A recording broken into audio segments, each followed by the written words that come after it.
Olá, tudo bem? Começa agora mais um Conexão Popular, o programa que trata de temas cotidianos e também de interesse público aqui na TV Câmara Taubaté.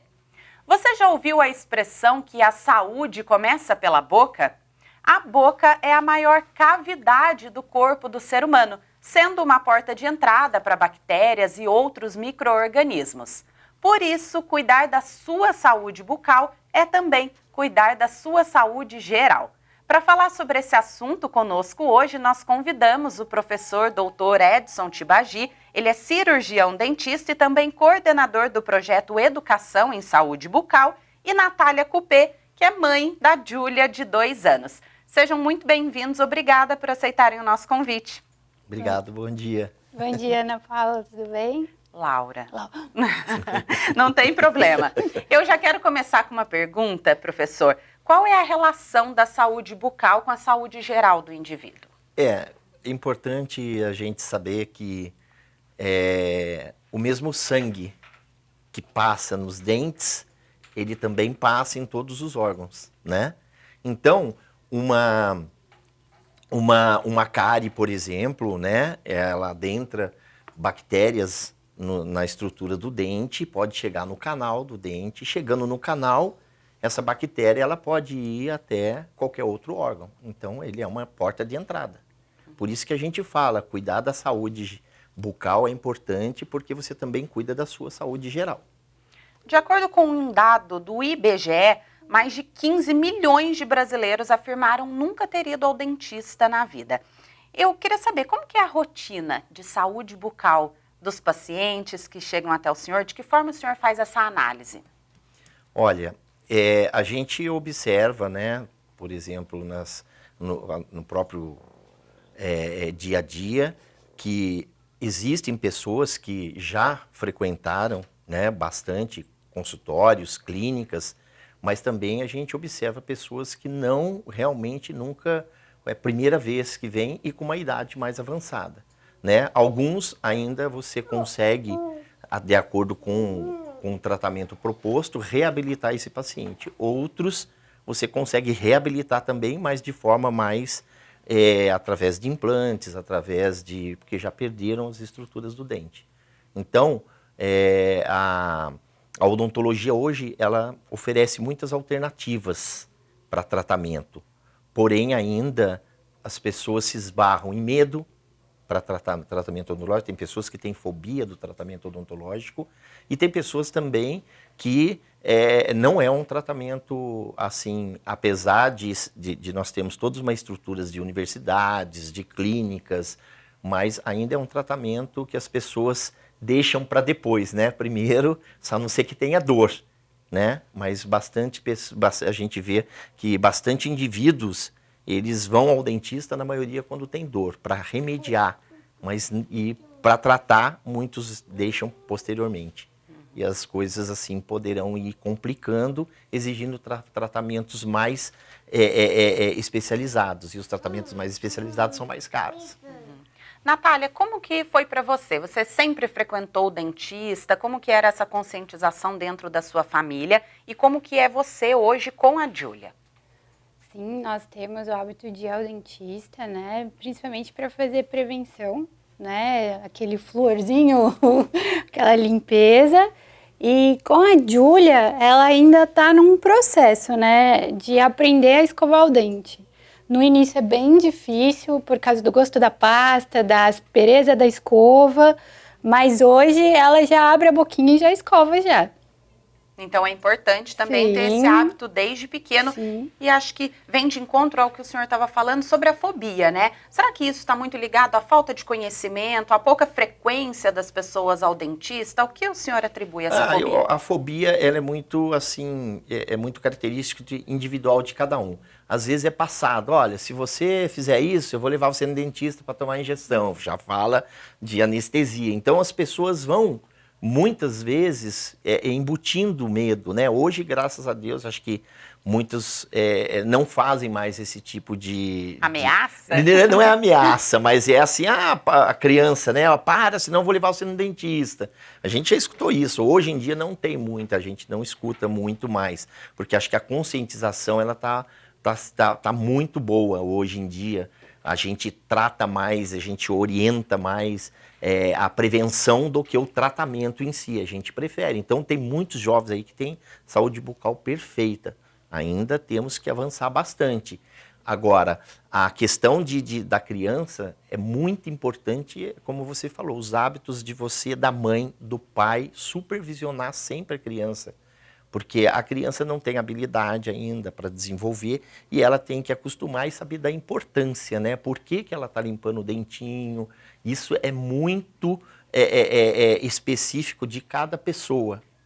Então depende do tempo do familiar para ficar com a criança. São vários aspectos, né, que influencia. Ter muita paciência. Tem que ter. Para acompanhar essa escovação diária, né? Agora a gente vai conferir um vídeo que mostra a relação da saúde bucal com outros aspectos do nosso organismo. Em seguida a gente comenta.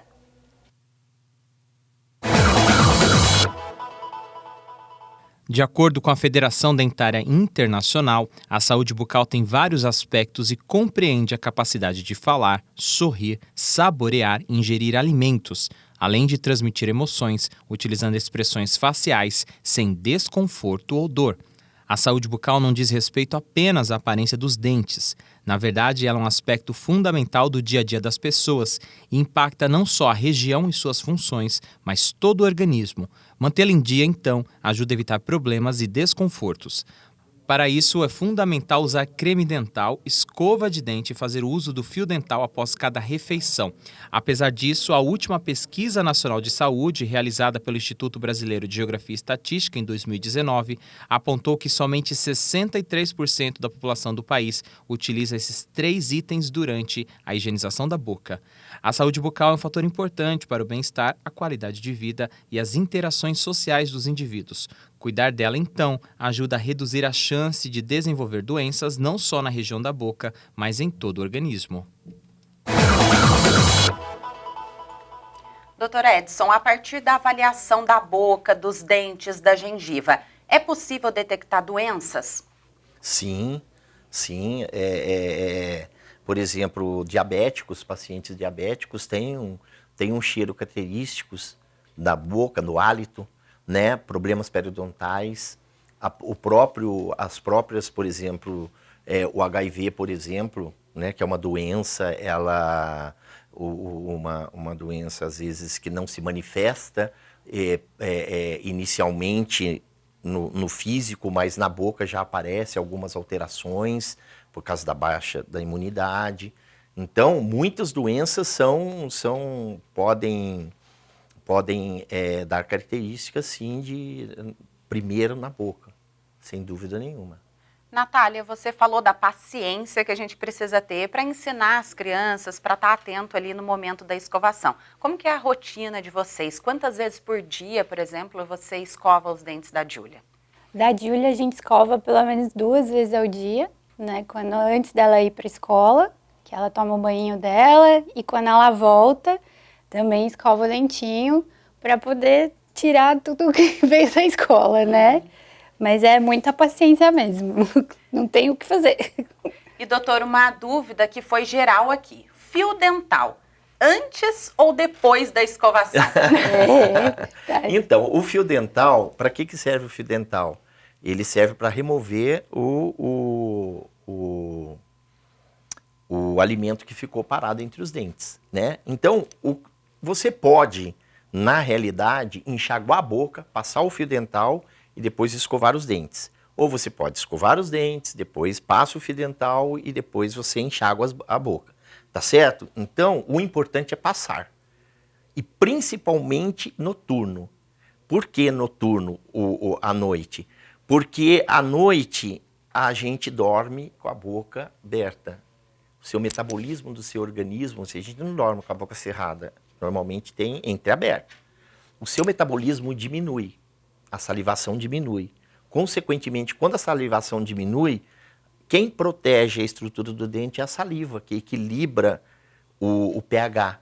Daí o seu pH se torna mais ácido. Por quê? Porque se você tiver alimentos entre os dentes, esse alimento, as bactérias vão metabolizar e liberar ácido.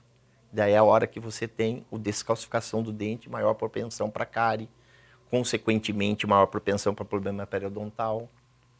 E uma vez ao dia é suficiente? Não. E também, no caso das crianças, elas também precisam fazer uso do fio dental? Sim, sim, precisa fazer uso do fio dental.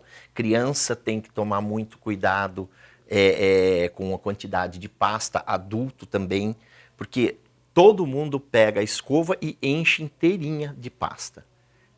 Quando você coloca a escova com muita pasta, o que acontece? Você vai produzir bastante espuma. Entretanto, a sua boca, o que vai acontecer? Começa, às vezes, a arder um pouco por causa do produto da pasta. E você tem aquela sensação, daí você escova rapidinho, uma sensação de limpeza que você não realizou. Então, o ideal, pega a escova para adulto, divide a escova em 3 partes, põe 1/3 de pasta na cabecinha da escova. Então, a escova tem a cabeça da escova, você divide a cabeça da escova em 3 partes. Põe na parte 1/3 da parte da cabeça da escova. Isso é pasta suficiente para você ter a cobertura do flúor e para você produzir um hálito saudável. Quando você coloca para a criança, dependendo da idade, por exemplo, da Júlia, né? Dependendo da idade da Júlia, seria, por exemplo, um tamanhinho de um grãozinho de arroz. É o suficiente para você, até uma ervilhinha, tamanhinho de uma ervilha, mais ou menos para você ter uma noção, que é o que dá para você fazer a escovação e ter o benefício do flúor. A Associação Brasileira de Odontopediatria, em 2009, já publicou o seguinte: pasta para crianças a partir do primeiro dentinho que nasceu. Nasce com 6 meses o primeiro dente de uma criança e a arcadinha dela se completa com 2 anos. Quando 6 meses, você já deve usar com pasta, porque o benefício é muito importante para prevenir, principalmente a cárie, que é a doença que mais acomete a população.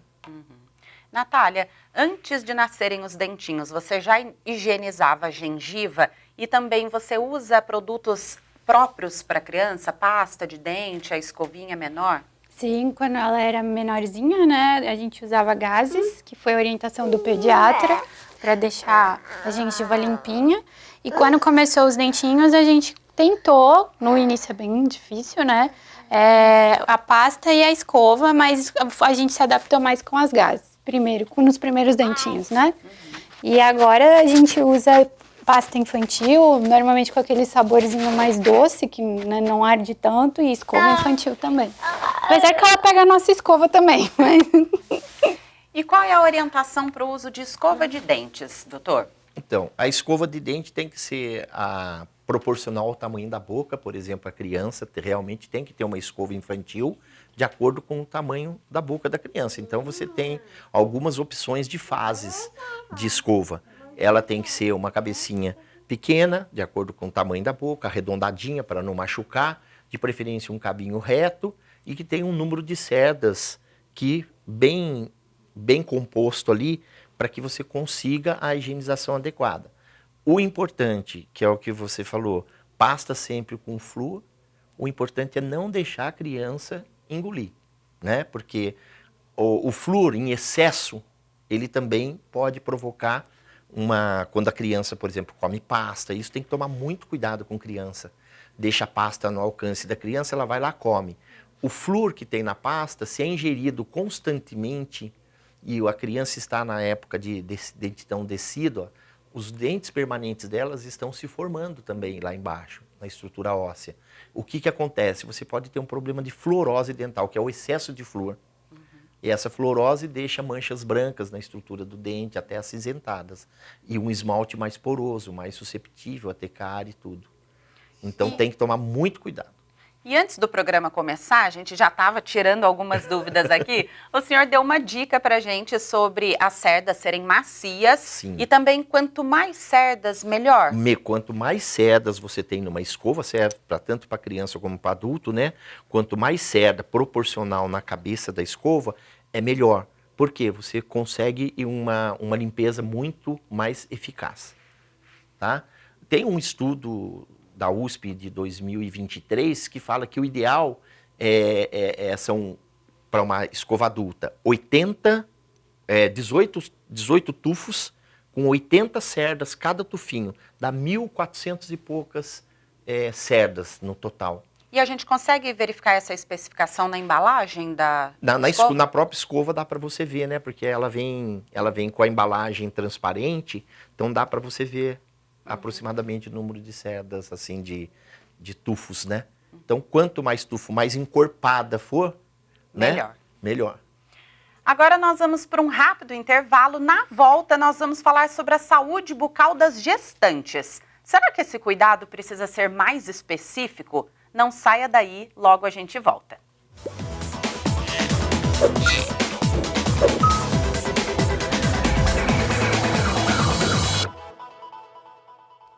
Olá, estamos de volta com o programa Conexão Popular, hoje falando sobre saúde bucal. Os nossos convidados são a Natália Cupê, mãe da Júlia, de 2 anos, e também o professor Dr. Edson Tibagi, que é cirurgião dentista e também coordenador do projeto Educação em Saúde Bucal.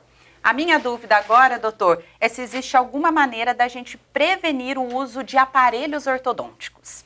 Então, existe sim. A odontologia, ela tem uma ortodontia que a gente chama, antigamente, dividia em ortodontia preventiva, interceptativa e corretiva.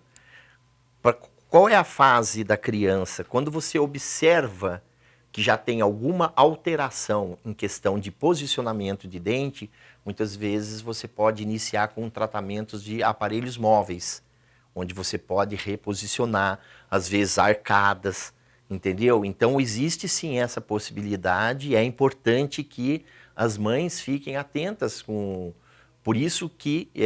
essa situação. Por isso que é importante ir ao dentista com frequência, né? Pelo menos uma vez ao ano, para que isso seja sempre orientado no momento certo de se colocar o aparelho. Mas temos os aparelhos que são aparelhos móveis que muitas vezes já começam a posicionar os dentes que estão em algumas situações mal posicionados, e isso daí já ajuda, diminui muitas as consequências quando você vai colocar, não consequências, mas diminui muito o tratamento quando você vai colocar o aparelho ou fixo, ou hoje em dia aparelhos através de moldeiras, né? Uhum. E o quanto é prejudicial o uso de mamadeiras, chupetas ou o hábito de chupar o dedo? O grande problema de mamadeira é a mamada à noite, né? Em que muito açúcar, muitas mães colocam açúcar e deixa a criança dormir depois da mamada. E ela não pode deixar a criança dormir, tem que escovar os dentes, infelizmente tem que acordar a criança e colocar esse hábito nela. Importante, não fazer o furo, né? Faz um furo para sair mais leite. A criança, quando ela mama, por exemplo, no seio, que é o ideal, ela mama no seio, ela tem toda uma questão de orienta a deglutição dela, orienta quando ela faz o movimento de puxar o leite, a musculatura dela começa a desenvolver, a arcada começa a desenvolver, então todo o movimento de sucção, o que ocorre no seio da mãe, é importante para o desenvolvimento da parte muscular e esquelética da criança, inclusive do processo de deglutição. Então, quando você coloca uma mamadeira com um bico, a criança não tem nenhuma função de fazer o movimento. Por exemplo, tem mães que não conseguem amamentar. Daí dá na mamadeira, tudo bem, tem que, né? Vai dar na mamadeira, mas não aumentar o bico. Porque daí a criança puxa, o leite vem muito rápido, vem sem força nenhuma, ela não precisa fazer nenhum movimento de sucção, que é o que vai ajudar no desenvolvimento. Natália, como é o hábito da Júlia? Ela faz uso de chupeta, de mamadeira? Sim, faz. Ela faz uso da mamadeira desde os 3 meses de idade, que eu não consegui mais amamentar. E o uso da chupeta, eu falava que não queria dar chupeta, mas não deu certo. Tive que pagar a língua e dar a chupeta, mas a gente tenta regular a chupeta o máximo possível. Então, por exemplo, agora ela vai para a escola, ela fica sem a chupeta. Quando ela chega em casa, sem chupeta. A chupeta é exclusiva, assim, para alguns momentos. Agora, essas dicas que o doutor estava passando para a gente, elas são muito importantes e muitas delas são recebidas dentro de um consultório de um dentista. Uhum. A Júlia já visitou um dentista? Ainda não. Ainda não. Quando que é a hora certa de levar uma criança no dentista? Olha, a hora certa, o ideal sempre, né, provavelmente alguns médicos, eles já orientam em questão da higiene, pediatras quando leva, eles orientam em questão da higiene, como ela falou com a Gazi, foi o seu médico que orientou, não foi? Então, com a Gazi, tudo. Apareceu o primeiro, se quiser levar nessa fase, sem problema nenhum. Mas apareceu o primeiro dentinho já é o ideal também, entendeu? Agora, essas orientações de como ela, de limpar com a Gazi umedecida, tudo, isso daí é fundamental, até para não ter nenhum tipo de ação de fungos na própria boca da paciente, da criança. Agora vamos falar um pouquinho das gestantes que eu anunciei aqui no nosso intervalo. Elas precisam de um cuidado mais específico? Precisam. As gestantes, o que acontece com as gestantes? Muitas vezes elas se preocupam muito com a gestação e esquecem um pouquinho do próprio cuidado. Essa é a grande realidade, né? Às vezes. Daí ela passa a escovar assim, começa a ter ânsia e não escova o dente direito. Daí diminui a escovação. Daí tem aquele, quando todas as minhas restaurações na gravidez caiu e eu tive muita cárie porque pegou todo o meu cálcio. Não existe isso da criança na gestação perder o cálcio do dente. Não tem. Geralmente, o que acontece? A pessoa, ela passa a ter uma atenção em outras coisas, às vezes, e esquece um pouco dela própria, de higienizar adequadamente, a ânsia. Pessoas têm, muitos não conseguem colocar o gosto da pasta, não consegue, até a própria escova estimula, a pessoa tem ânsia, então ela passa a ter uma dificuldade para a higienização, entendeu? E isso complica. Tem uma alteração hormonal, onde você tem a gengiva pode ficar mais sangrante. Tem até algumas pessoas que desenvolvem um problema da gengiva, a gente chama de gengivite gravídica, formam uns pólipozinhos na frente da gengiva e dificulta a higienização. Então tem que ter uma atenção, sim, de um cirurgião dentista, porque daí você faz uma profilaxia. O ideal, por exemplo, é que sem a pessoa se programar, eu quero ficar grávida, é procurar um tratamento odontológico antes. Se ela engravidou, não tem problema, ela pode fazer o tratamento odontológico durante a gravidez, com algumas restrições nos primeiros 3 meses de formação, onde ainda você tem a formação do feto, então a gente evita isso de fazer esse atendimento, a não ser em caso de urgência você faz o atendimento, sim. Mas o ideal é a partir do 2º trimestre de gravidez. E evitar também os últimos, né? Porque a barriga já está maior, tudo, dificuldade às vezes de respiração. Então, o ideal é o 2º trimestre de gravidez. Natália, como foi a sua experiência como gestante? Você teve um cuidado mais específico? Você teve a gengivite gravídica, como o doutor falou? Como foi? Eu não tive, graças a Deus, nenhum problema na minha gravidez de enjoo ou essas coisas. Então, eu conseguia escovar meu dente e passar o fio dental normalmente. Mas sim, eu tive o problema da gengiva sangrando. E aí, eu fui tomando mais cuidado só. A gravidez passou. E sempre com acompanhamento do cirurgião dentista. Nesse caso, foi mais a minha obstetra que orientou mesmo. Ela falou que era normal, mas que eu tinha que tomar alguns cuidados. Tá ótimo. Agora nós vamos conferir outro vídeo sobre cáries e outros problemas que podem ter origem na boca. A falta de cuidado com os dentes e a boca pode acarretar uma série de problemas de saúde. Esses problemas podem, inclusive, se espalhar para outras partes do nosso corpo. Logo de cara, lembramos das cáries, que são deteriorações nos dentes causadas pela proliferação de bactérias por conta do acúmulo de açúcares dos restos de alimentos. Se não forem tratadas, as cáries podem evoluir para a morte da polpa do dente, exigindo a sua extração por causa da grande dor e do risco de infecções.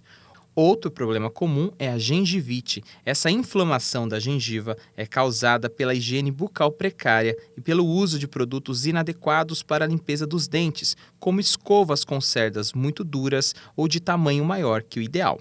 Por fim, parece que não existe relação, mas infecções pulmonares, cansaço no tórax e pneumonia são algumas das doenças que podem surgir quando as bactérias da boca se deslocam para a região pulmonar. Nesse novo local, elas não encontram resistência suficiente para combater seus efeitos e acabam gerando vários problemas.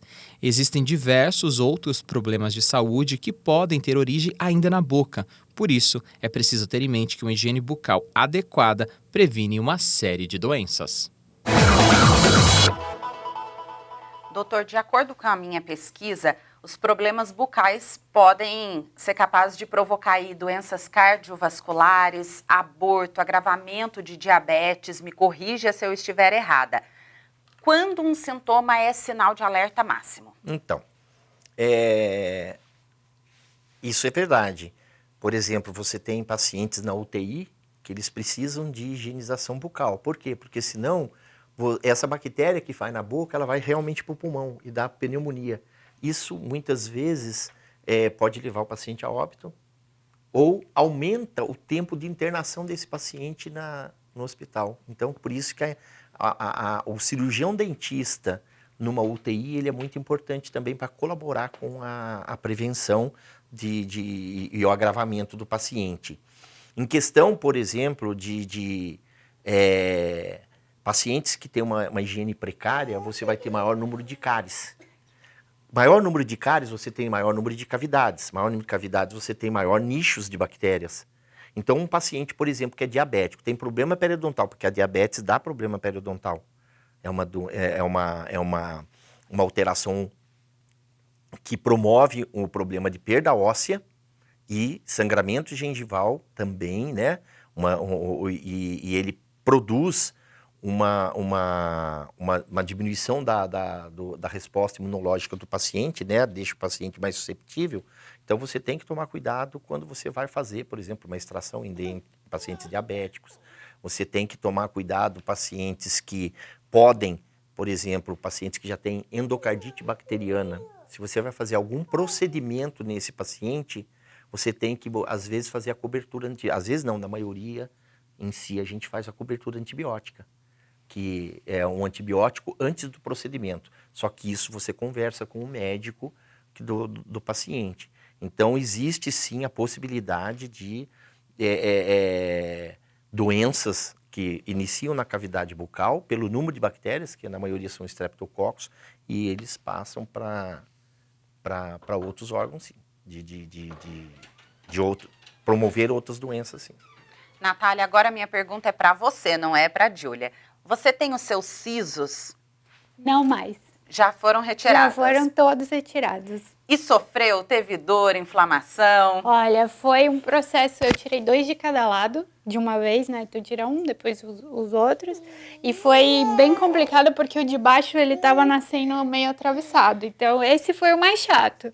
Mas o processo foi tranquilo. Lógico, fica inchado, fica incomodando, mas acho que não foi tranquilo. Então, o professor Edson já deve estar imaginando qual é a minha pergunta. A maioria das pessoas, quando a gente fala em siso, já pensa é sinônimo de problema. É possível conviver com os sisos ou a recomendação é sempre retirá-los? Olha, depende. Depende do posicionamento do siso. Na maioria das vezes, a gente recomenda realmente a exodontia do siso. Por quê? Porque ele contribui muitas vezes, como ela falou, ele está inclinado. Você tem um dente aqui, ele inclinou aqui. Ele pode prejudicar a raiz desse outro dente. Por pressão, reabsorção, daí a pessoa pode perder não só o siso, como perder o dente da frente também, que estava bom. Entendeu? Então, normalmente você faz uma avaliação. Para você fazer a indicação do siso, você tem que ver o posicionamento dele. Normalmente você pede uma radiografia panorâmica e também uma tomografia cone-beam, porque muitas vezes o siso está relacionado a uma parestesia parcial, às vezes momentânea, ou às vezes pode até ficar definitiva no lado que você fez. Por quê? Está proximidade com o nervo. Então, se você toca no nervo durante a remoção do siso, você pode promover uma parestesia, não paralisia, desculpa, uma parestesia no lado aqui, a pessoa ficar um tempo sem sensibilidade, ou pode perdurar por um maior tempo essa falta de sensibilidade. Então, para se indicar a extração de um siso, tem que ter bastante critério e tem que ser com um profissional que realmente faça esse tipo de cirurgia. E, por último, antes da gente encerrar, o carvão ativado se tornou muito popular nos últimos tempos. As pessoas têm utilizado muito como um clareamento dos dentes. Ele realmente é efetivo para essa finalidade? O carvão ativado, a única coisa que ele faz é desgastar a estrutura do esmalte, que dá o brilho no dente, a estrutura do esmalte, que é o que dá o brilho no dente. Por exemplo, muitos não sabem, mas o seu dente, a cor do seu dente é a dentina que dá. Ou seja, o corpo, o esmalte, ele é translúcido, ele dá o brilho. Então, muitas vezes, utilizar o carvão ativado, ele é extremamente abrasivo. As pesquisas mostram aí que ele não tem função nenhuma de clarear. Ele remove algumas manchinhas, que a gente fala, manchinhas extrínsecas, ou seja, uma manchinha de café, mas também ele é abrasivo. Então, com o tempo, você vai promovendo um desgaste no esmalte. Só para você ter noção, para você clarear um dente, você utiliza peróxido de hidrogênio a 35% no consultório. Um peróxido de hidrogênio a 35%, você tem que fazer 3 sessões no mesmo dia de 15 minutos de aplicação do produto. Você acha que uma pasta vai clarear, que é superficial? Não vai promover o clareamento, entendeu? O carvão ativado está comprovado que não promove o clareamento. Ele promove, sim, um desgaste do esmalte. Depois, o esmalte vai ficar prejudicado, o dente começa a ficar até mais opaco. Então, é sempre bom cuidado com essas dicas de internet e consultar um cirurgião dentista. E já fala em cúrcuma, para também utilizar cúrcuma. São várias coisas, não adianta. Também, clareamento. Clareamento, procura um cirurgião dentista que faça o clareamento para você. Não fique fazendo clareamento caseiro, assim, fez uma plaquinha em tal lugar, e tem que ter o acompanhamento do cirurgião dentista, porque é um produto que você coloca ali que ele vai interferir na sua gengiva, vai interferir, pode dar sensibilidade. Se deu sensibilidade, a porcentagem do produto que você utiliza para clareamento caseiro é 10%, que é o padrão ouro. Tem gente que utiliza 22% sem ter conhecimento, né? Ainda bem que hoje está proibida a venda ao público, porque antigamente não estava, hoje está. Então a pessoa obrigatoriamente tem que passar no cirurgião dentista para fazer o clareamento. Tá ótimo. Então, assim, nós finalizamos o nosso programa hoje. Quero agradecer mais uma vez pela presença. Obrigada, Natália. Júlia também, que abrilhantou aqui o nosso programa. Obrigada, professor. Eu que agradeço. Esse foi o programa Conexão Popular de hoje. Eu agradeço a sua audiência e também a sua companhia. A gente se encontra ao longo da programação. Até mais.